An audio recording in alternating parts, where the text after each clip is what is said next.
Assalamualaikum warahmatullahi wabarakatuh. Hello everyone, welcome back to my YouTube channel.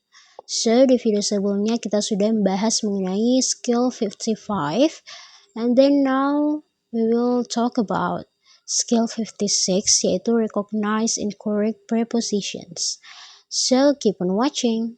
Oke, yang pertama kita akan bahas mengenai problem with preposition atau masalah yang biasa terjadi pada preposisi.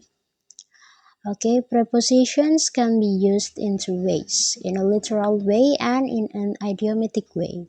Jadi preposisi itu bisa digunakan dengan dua cara, yaitu dengan cara literal dan cara idiom atau idiomatic.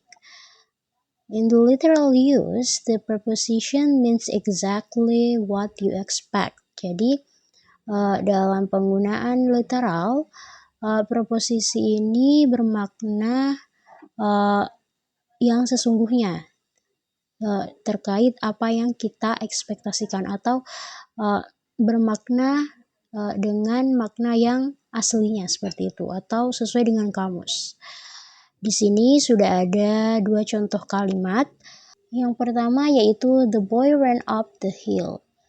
Nah, di sini menggunakan preposition up after kata ran.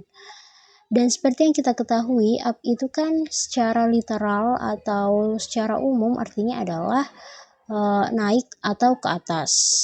Dan dalam konteks ini, up di sini diartikan secara literal.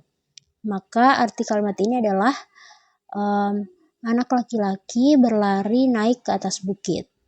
Jadi di sini kata up itu diartikan secara literal.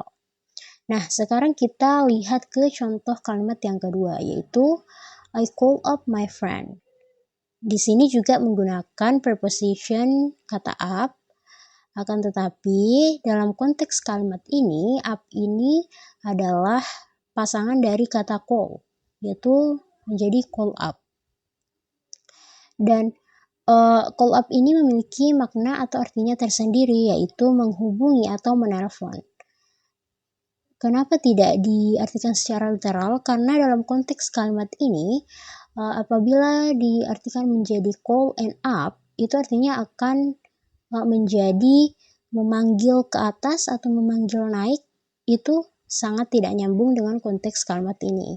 Akan tetapi ketika dijadikan satu kesatuan, yaitu call up, yang artinya memanggil atau menghubungi, itu akan lebih nyambung. Jadi arti kalimat dari I call up my friend ini adalah saya menghubungi atau menelpon teman saya. Dan preposition up di sini diartikan secara idiomatic. Selanjutnya adalah incorrect prepositions atau preposisi yang salah. Sometimes an incorrect preposition is given in a sentence in the written expression section of the TOEFL test. Jadi biasanya kesalahan preposisi ini diletakkan pada sebuah kalimat di written expression section pada soal TOEFL. Nah, di sini sudah ada dua contoh kalimat. Yang pertama yaitu the game was called on because of rain.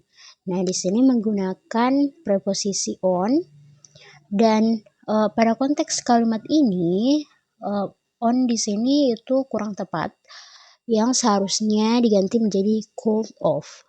Karena ketika diganti menjadi called off, yaitu the game was called off because of rain, itu akan lebih nyambung. Karena called on ini artinya adalah to visit atau mengunjungi. Jadi kalau diartikan permainannya dikunjungi karena hujan, itu sangat tidak make sense. Oleh karena itu diganti menjadi called off. Called off itu sendiri artinya adalah meng-cancel atau menunda. Jadi ketika diganti menjadi called off artinya adalah permainannya di-cancel atau ditunda karena hujan. Seperti itu. Kemudian untuk kalimat yang kedua yaitu I knew I could count in you to do a good job. Nah, preposition in di sini itu masih kurang tepat karena biasanya count itu diikuti dengan preposisi on. Jadi seharusnya kalimatnya seperti ini. I knew I could count on you to do a good job. Yang artinya, saya tahu saya bisa mengandalkanmu untuk mengerjakan sebuah pekerjaan yang baik. Oke, sekarang mari kita coba jawab beberapa soal exercise yang ada di skill 56. Each of the following sentences contains at least one preposition. Circle the preposition, then indicate if the sentences are correct C or incorrect I. So let's begin with number 1. After school, many students participate in sports. Nah, pada kalimat ini penggunaan preposisi in itu sudah tepat karena jika diartikan kalimat ini berarti setelah sekolah banyak siswa yang berpartisipasi dalam olahraga. So, number 1 is correct. And then number 2, I know I can rely on you to be here on time. Nah, penggunaan preposition in di sini itu kurang tepat karena biasanya kata rely itu diikuti dengan preposition on. Jadi rely on. So, number 2 is incorrect. And now we move to the number 3. If you need more light to read, turn on the lamp next to you. Di sini menggunakan preposition on pada kata turn on.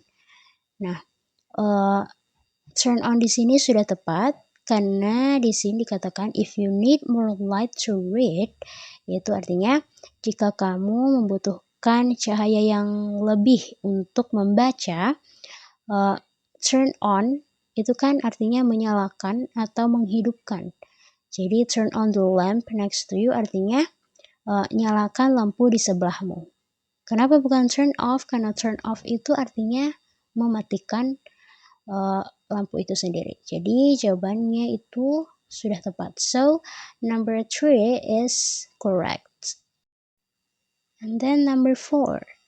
Parents always try to bring up their children to be thoughtful. Nah, di sini konteksnya tentang orang tua, yaitu parents and their children. Dan di sini preposition yang digunakan yaitu at pada kata bring at. Nah, penggunaan preposition ini masih kurang tepat karena biasanya yang berhubungan dengan parents and children itu menggunakan kata bring up. So, preposition at di sini itu sebaiknya digunakan atau diganti menjadi up. Jadi bring up. Bring up itu sendiri artinya adalah membesarkan atau mengasuh. Jadi untuk konteks kalimat ini itu sudah tepat. Jadi seharusnya kalimatnya menjadi seperti ini. Parents always try to bring up their children to be thoughtful. Yang artinya orang tua selalu berusaha untuk membesarkan atau mengasuh anaknya untuk menjadi orang yang bijaksana, seperti itu. So, number 4 is incorrect. Okay, the last is number 5. I'll have to consult to my attorney before making a decision. Okay, jadi pada konteks kalimat ini, consult di situ diikuti dengan preposition to. Padahal biasanya consult itu diikuti dengan preposition with, bukan to. So, number 5 is incorrect. Okay, that's all my explanation about this skill. I hope this will be useful for you guys. And thank you so much for watching. See you on the next video. Assalamualaikum warahmatullahi wabarakatuh.